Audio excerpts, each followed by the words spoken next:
All right. So I'm on a on the one steam bus that we have out of our BOCES. I'll give you a tour in just a minute. We're just getting some things organized, but yeah, we've had kids all morning here on the bus. We roll this bus out into different schools, and the students can come on and they get to explore all things STEAM related. You want me to walk you around the bus? I walked Jim before, but before you came on. You want to see the outside? I can take you around. Let's do it. The other big thing that I'm going to tell you that I think is important, you need a railing to go down the stairs for the little ones, and for grown-ups like me, you need to hold on. All right, let me take you around. So this is the outside of the bus. This is our BOCES bus. You know, it says STEAM right along the top here. On the front of the bus, we have the different decals. The thing you see in the window there, that blue and yellow thing, that is one of the team building activities. You have to stand inside of it, and you have to walk in unison to be able to move with it. So that one's kind of fun.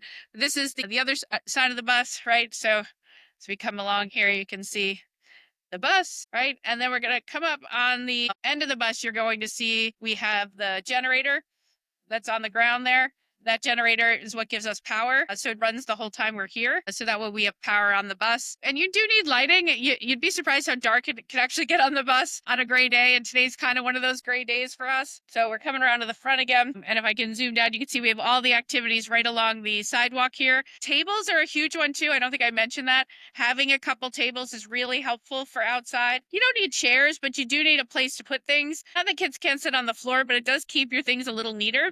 You just want to make sure any of the things that you put out here are pretty durable. It can handle dropping and that sort of thing. So like the Intolino trains are pretty durable, so we don't worry if they drop on the pavement so much. They haven't broken yet. And then we have like the planks again out there. And then you saw all the other things that we had, like the Connect 4 and the Octo plays, and then the Jenga. I'm on our BOCES STEAM bus here in upstate New York. We are out at a school today where we're getting 3rd, 4th, and 5th graders on the bus to explore everything STEAM. We actually have a lot of low tech today. The Wi-Fi's have been a little wonky for us, so we have to adjust that. That's one of the big things when you're on a bus, a mobile bus, is you have to always figure out ways to adjust with different Wi-Fi networks and hotspots and that sort of thing. But what you see on this bus now, and what you can kind of see over from this view, is we have 3 different booths set up with 3 different activities. The first one is a game called Pictureka. Pictureka has these cards with different ideas, and then they have to use the mat to try to find the ideas, and they play the game. Pretty simple, low tech, but really thinking about those problem solving, critical thinking skills, you know, is a fun way to work on collaboration and communication. If I go farther back, we have on here, we have iPads that are set up with merge cubes. The merge cubes allow the students to explore things in augmented reality.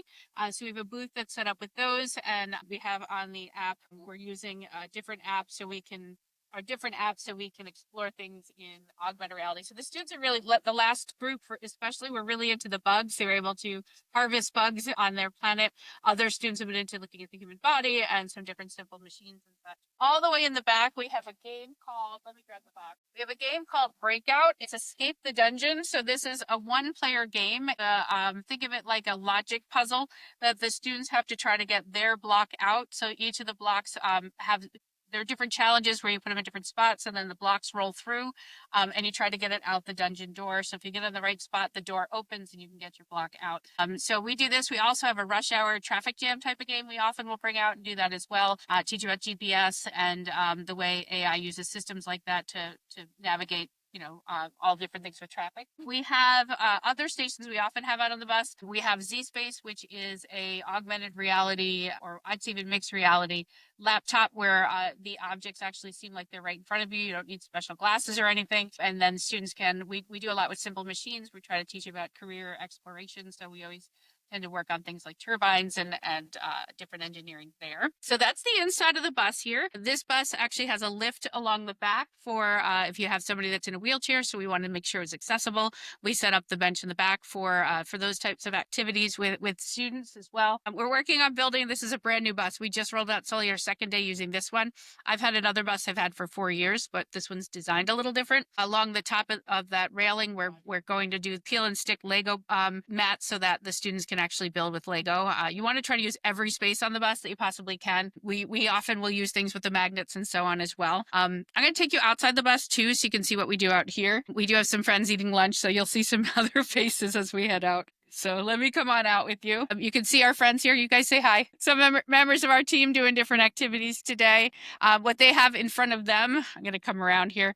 What they have in front of them is Kiva blocks. I'm going to put it right here. So these blocks, what they do is the students can create their own type of adventure, activities, or they can check out the structure guidebook and actually build things that you see. But the students have a lot of fun building there. And then what Andrew's setting up here, I'm going to rotate around. These are our Intolino trains. These are really popular with our students. Each of the trains, you can use either block coding through or color coding through these different color mats that or color tiles you see here, but you can also do block coding or even Python with these trains.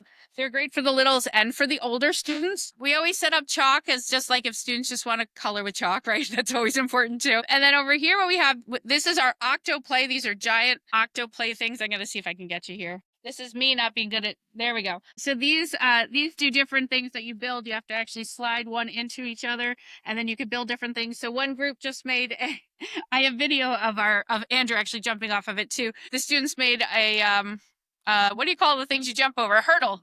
Just made hurdles and then they made barbells and stuff out of it. Super fun. We also have Connect 4. Let's see if I can get over here. Do it this way.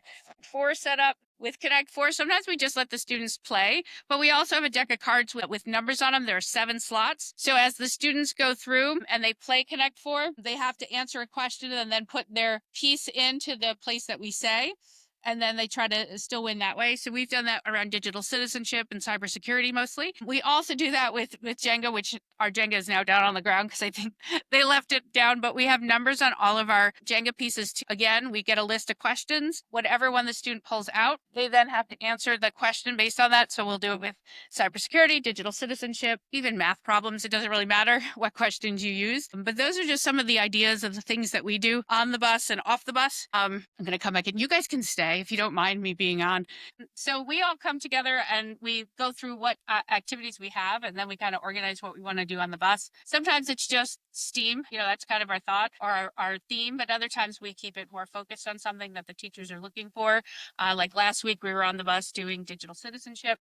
We have a STEAM event coming up soon, and then we have a science day coming up where we did some things there as well. But we try different robotics each time. We rotate through what we have. Our biggest challenge is Wi-Fi. We actually were supposed to use today, we have Sphero bolts that we were going to use where the students were going to do some chariot racing outside. But yeah, the Wi-Fi was just too wonky today to try that. So we kind of try to do a lot of low tech and no tech as well as the high tech as we're going through. Andrew and I were on the bus at the end of last year, and we had a student who came on and he said, if every day was like this, I'd always come to school.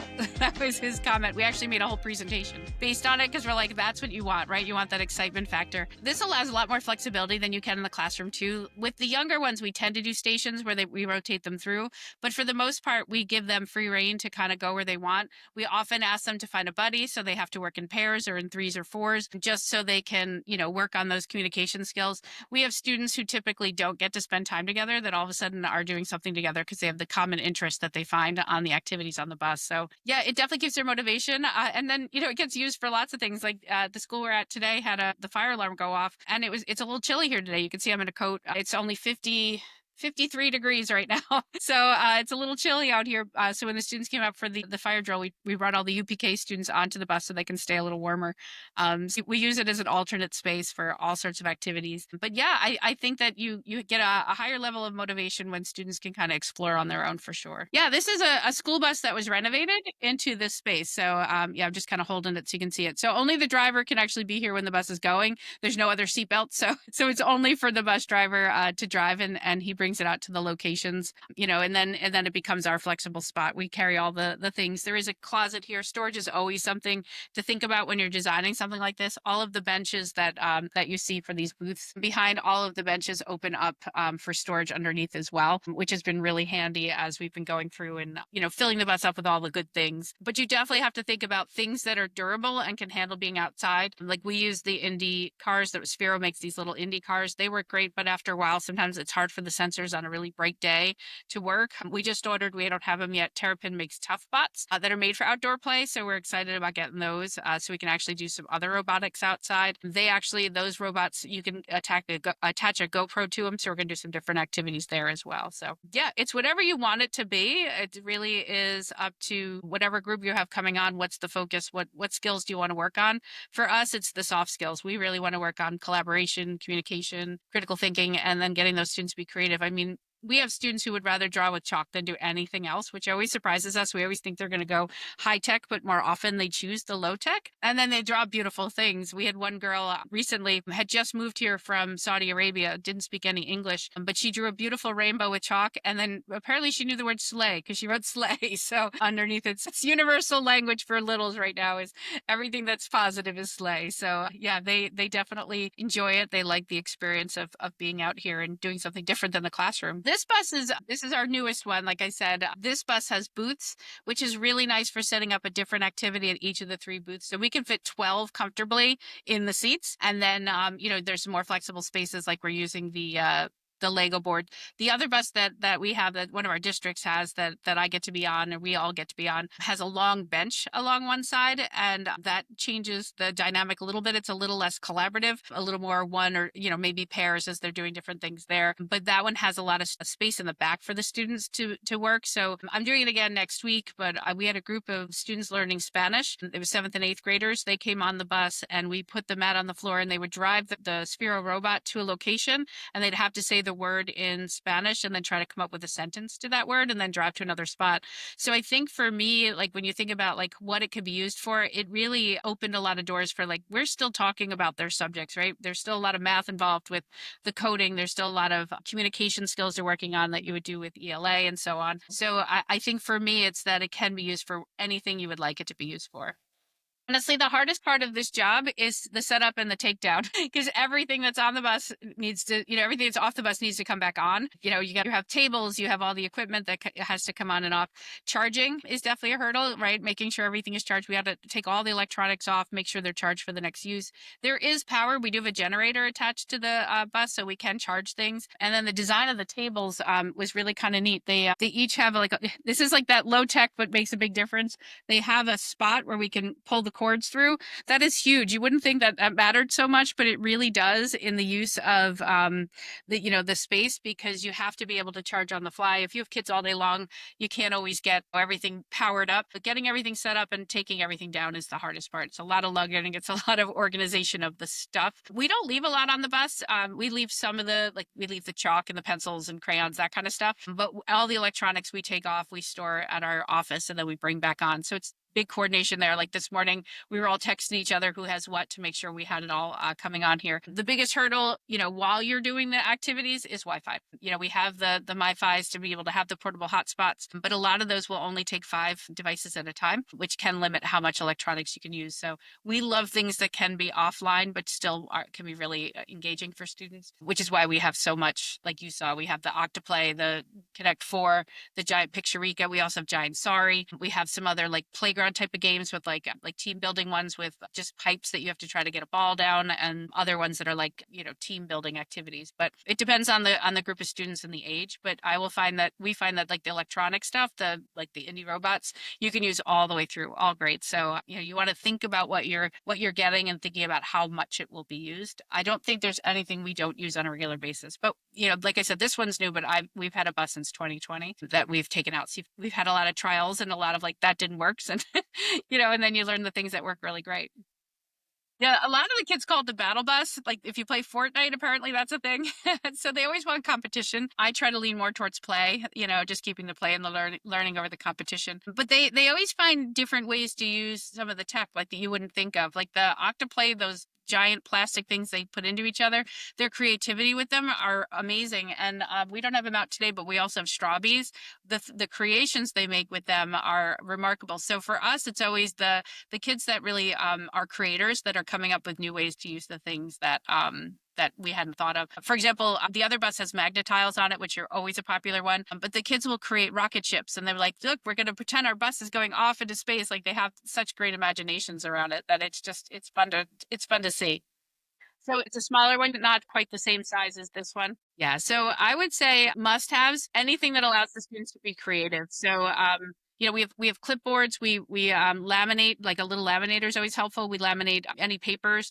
Like when I do the Ditch Stick Carnival, they have like a check. They can check off the different things as they go through the stations. Or when we play photo bingo, which is super fun. We had them an iPad and a laminated bingo sheet, and they have to find things, and they learn great language that way. Like we talk about symmetry, we talk about perspective. So we give them the opportunity to go out into the area around the bus, and it's different everywhere we are. But they have to find different things, like they have to zoom in on tree bark, or they have to take a picture of a cloud, and it really gets them excited. But we also tie that into thinking about, when is it okay to take a picture? Like, should you take a picture of your friend? Who do you ask, and what do you say? So we're able to tie it into those skills. But if you have a smaller bus, I would say you want to focus mostly on the things that are durable for outdoors, because you're only going to get a small amount of students on the bus at a time. Connect 4 has been really a great one for us. It seems to be a fan favorite, if you want to put it that way.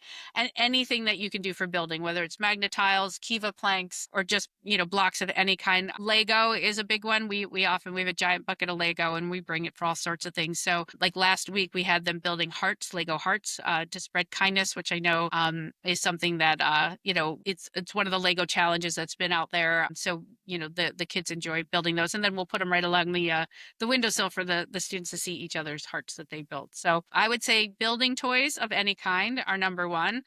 Robotics, if you can get it, but just know that Wi-Fi could be an issue, so you don't want to rely on that. But anything that's offline coding, like the Indy trains or the Intolino trains, don't need Wi-Fi, right? They're a robot that works just on those colors for the bus. That's helpful. The Indy cars by Spiro are great because, again, those are color tiles. Any of the Terrapin ones, because those are all pushing buttons on them, those can be very helpful as well. So those would be my must-have.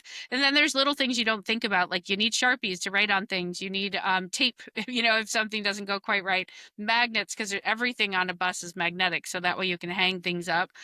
Those are big little things that you don't think about maybe up front. A garbage can and a broom so you can clean up at the end of it. Those are important too, so you can sweep it out, because it does get, dirty from everyone coming in and out. I think for me, I prefer the benches that we have here, just because I can get 4 kids working together. Or if they're little kids, you can get up to 6. Like we had the UPK on here, they were 6 kids inside that bench, so they can all work on something more collaboratively. The bench makes it a little more independent. It's good, but it does take away some of that face-to-face that you definitely want the students to have time to do. What's really great about that other bus is that we have that U-shaped bench along the back that students can sit along and then do something on the floor. So any space you have, make it usable, whether it's the wall, whether it's the floor, whatever kind of seating you have, just make sure that those pieces are all flexible. We'll put it that way.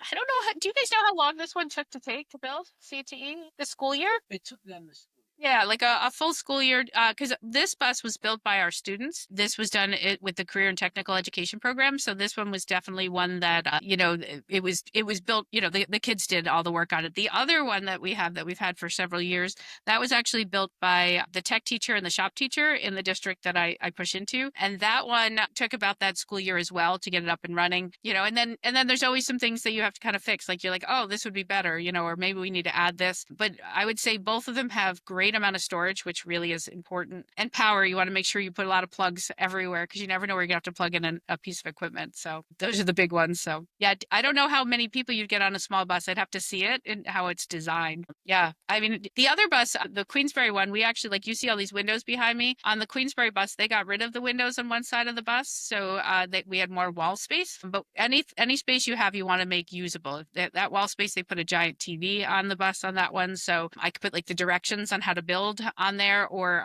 the last group, we had trivia, just rolling trivia. So if students just wanted to take a break and do some trivia, they could do it. Which we had one group that was all in on that. Every kid was sitting on the bus just shouting out what they thought the answers were to the trivia. So it was super fun. Yeah, that's probably your best things on the bus.